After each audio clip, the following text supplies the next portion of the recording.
Hello guys, இன்றைக்கி என்னோட டே in my life vlog தான் பார்க்க போகிறோம். வாங்க வீடியோக்குள்ளே போகலாம். ஃபர்ஸ்ட் டைம் சேனலை பார்க்குறீங்கன்னா சப்ஸ்கிரைப் பண்ணிவிட்டு பாருங்கள். பக்கத்தில் இருக்க பெல் ஐக்கானை கிளிக் பண்ணி ஆல் என்ற ஆப்ஷனை கிளிக் பண்ணிக்கோங்க.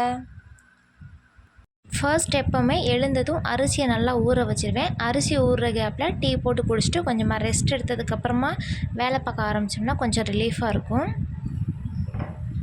அரிசியை நம்ம நல்லா ஊற வச்சுட்டு சாப்பாடு ஆக்கிட்டோம்னா சூப்பராக வெந்துடும்.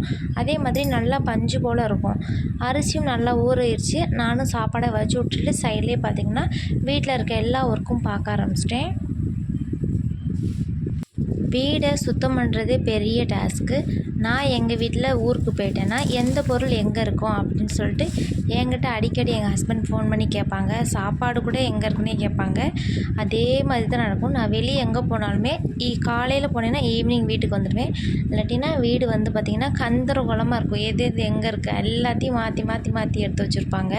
இதே தான் நடக்கும். நம்ம என்ன ஒரு பொருளை எடுத்து யூஸ் பண்ணாலும் அதே பொருளை அதே இடத்துல வச்சிட்டோம்னா நமக்கு வந்து டைமும் சேவ் ஆகும். அதே மாதிரி பார்த்திங்கன்னா வீடும் சுத்தமாக இருக்கும். இதை ஃபாலோ பண்ணுங்கள். நானும் இப்போ கொஞ்ச நாளாக இதை ஃபாலோ பண்ணிகிட்ருக்கேன். அப்போக்கப்பயே எடுத்து அரேஞ்ச் பண்ணி வச்சுருவேன் எந்த திங்ஸ் எடுத்தாலும். இன்றைக்கி நான் புளிக்குழம்பு தான் வைக்க போகிறேன். என்னோடய ஹஸ்பண்டுக்கு வந்து இந்த புளிக்குழம்பே பிடிக்காது. சாம்பார் வச்சா டெய்லி கூட சாப்பிடுவார். ஆனால் அந்த புளிக்குழம்பை பார்த்தாலே அவருக்கு பிடிக்காது. ஏன்னு தெரில. அவர் பிடிக்காதுன்னு சொல்லியே எனக்கும் அந்த புளிக்குழம்பே பிடிக்காமல் போச்சு. டெய்லியும் சாம்பாரே வைக்க முடியாதுல்ல. அதனால் வாரத்தில் ஒரு நாள் புளிக்குழம்பு வச்சுருவேன்.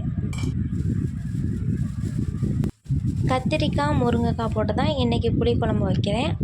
இந்த புளிக்குழம்பு வந்து அரைச்சி வைக்காமல் நல்லா வதக்கி விட்டு வச்சோம்னா டேஸ்ட்டு பார்த்திங்கன்னா ரொம்ப டேஸ்ட்டாக இருக்கும்.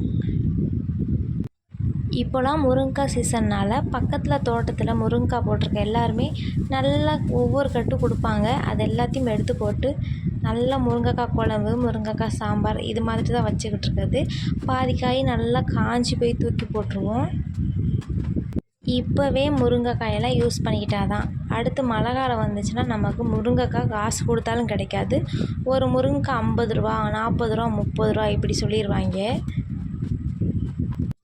அப்புறம் என் ஹஸ்பண்ட் பார்த்திங்கன்னா திருநெல்வேலி போயிருந்தாங்க. திருநெல்வேலி ஃபேமஸ் ஹல்வா வாங்கிட்டு வந்திருந்தாங்க. நான் சாப்பிட்டதே கிடையாது திருநெல்வேலி ஹல்வா. இதுதான் ஃபர்ஸ்ட் டைம் இருட்டுக்கடை ஹல்வா சாப்பிட்றது. பார்க்கவே நல்லா டெம்டிங்காக இருந்துச்சு. நாங்கள் ஏற்கனவே ஒரு பாக்கெட் பிடிச்சி சாப்பிட்டோம். எல்லாத்துக்கும் கொடுக்கணும் தான் நாங்களும் வாங்கிட்டு வந்திருந்தோம். ஆனால் டேஸ்ட்டை பார்த்ததுக்கப்புறம் நாங்களே 2 பாக்கெட் காலியாக்கிட்டோம். அதுக்கடுத்து ஒரு பாக்கெட் மட்டும் எல்லாத்துக்கும் எடுத்து கொஞ்சம் கொடுத்துட்டோம். சூப்பராக இருந்ததால் நாங்களே பாதி காலியாக்கிட்டோம். அதுக்கப்புறம் தோட்டத்துலேருந்து எடுத்து வந்த புளி நல்லா காய வச்சுட்டு ஓட எடுக்கலாம்னு சொல்லிட்டு காய வச்சாச்சு. முந்திரி பருப்பில் ஃபுல்லாக பூச்சி ஏறிடுச்சு. அதையும் நல்லா காய வச்சுட்டு அப்புறம் உடச்ச புளியும் நல்லா காய வச்சு எடுத்து வச்சிட்டோம்னா அது வாட்டுக்கு நல்ல ஒரு வருஷத்துக்கு ஆனாலும் கெடாமல் இருக்கும்.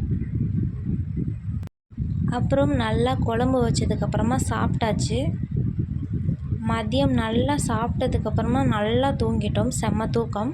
அதுக்கப்புறம் பார்த்திங்கன்னா சட்டன்னு காற்றடிச்சு மழை பெஞ்சிச்சு. ஒரு 3 o'clock மேலே பயங்கர மழை பெஞ்சுங்க. இந்த வெயிலுக்கு ஜில்லுன்னு மழை பெஞ்சு ரொம்ப சூப்பராக இருந்துச்சு.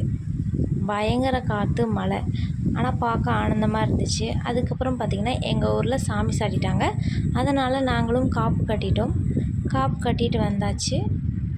அதுக்கப்புறம் நைட்டுக்கு பார்த்திங்கன்னா மாவு தீர்ந்துருச்சு. அதனால் என்ன செய்கிறதுன்னு ஒரு யோசனையாக இருந்துச்சு. அதனால் பார்த்திங்கன்னா என் ஹஸ்பண்டுக்கு வந்து இந்த தக்காளி தொக்கு ரொம்ப பிடிக்கும். அவரோட ஃபேவரெட். அதனால் சாப்பாடு வச்சு இன்றைக்கி தக்காளி தொக்கு பண்ணிடலாம்னு சொல்லிட்டு தான் தக்காளி தொக்கு தான் இன்றைக்கி ரெடி பண்ணிக்கிருந்தேன். தக்காளி தொக்குனா எவ்வளோ சாப்பாடு வச்சுருந்தாலும் நல்லா சாப்பிட்ருவாங்க. அதுலேயும் நம்ம பெரட்டி கொடுத்தோம்னா வேறு லெவல். தக்காளி தொக்குன்னு பார்த்திங்கன்னா ஃபஸ்ட்டு எண்ணெய் ஊற்றி கடுகு, கருவேப்பிலை, வெங்காயம் சேர்த்துட்டு நல்லா வதக்கிடணும். வெங்காயம் நல்லா வதங்கினதுக்கப்புறமா நான் ஒரு 5-6 தக்காளியை சின்னதாக கட் பண்ணி வச்சுருக்கேன். அதையும் சேர்த்துட்டு நல்லா வதக்கி விட்டுறலாம். தக்காளி நல்லா வதங்கிறதுக்காக கொஞ்சமாக உப்பு சேர்த்து வதக்கலாம். தக்காளி நல்லா பழுத்த தக்காளியை எடுத்துக்கோங்க. அப்போ தான் டேஸ்ட்டு வந்து சூப்பராக இருக்கும் தக்காளி தொக்குக்கு.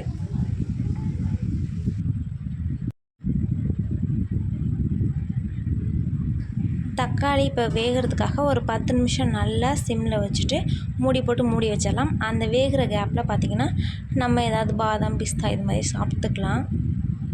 தக்காளி நல்லா வெந்துருச்சு. இப்போது இதை கரண்டியால் நல்லா மசிச்சு விட்டுக்கலாம்.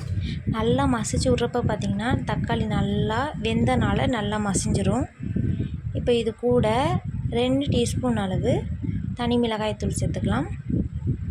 2 டீஸ்பூன் அளவு மல்லித்தூளும் சேர்த்துக்கலாம். சேர்த்துட்டு இப்போ நல்லா சிம்மில் வச்சுட்டு நல்லா மிக்ஸ் பண்ணி விட்டுறலாம்.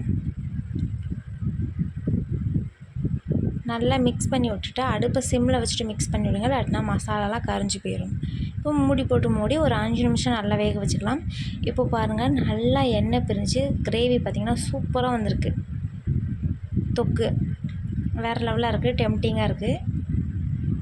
இப்போது இதை அடுப்பிலேருந்து இறக்கிடலாம். அப்புறம் அம்மா வந்திருந்தாங்க. அம்மா பார்த்திங்கன்னா மலையில் இருக்கிறனால மிளகுலாம் கொடுத்து விடுவாங்க. வருஷத்துக்கு தேவையான மிளகுலாம் கொடுத்து விட்ருவாங்க. மலையில் உள்ள மிளகுன்னு பார்த்திங்கன்னா நல்லா சூப்பராக இருக்குங்க. வாசனையாகவும் இருக்கும், நல்ல காரமாகவும் இருக்கும். கடையில் வாங்குறதுன்னு பார்த்திங்கன்னா நல்லா பச்சை காயை காய வச்சு தருவாங்க. ஆனால் மலையில் அப்படி இல்லை, நல்லா பழுத்த மிளகை நல்லா எடுத்து நல்லா காய வச்சு தருவாங்க. நல்ல வாசனையாக இருக்கும்.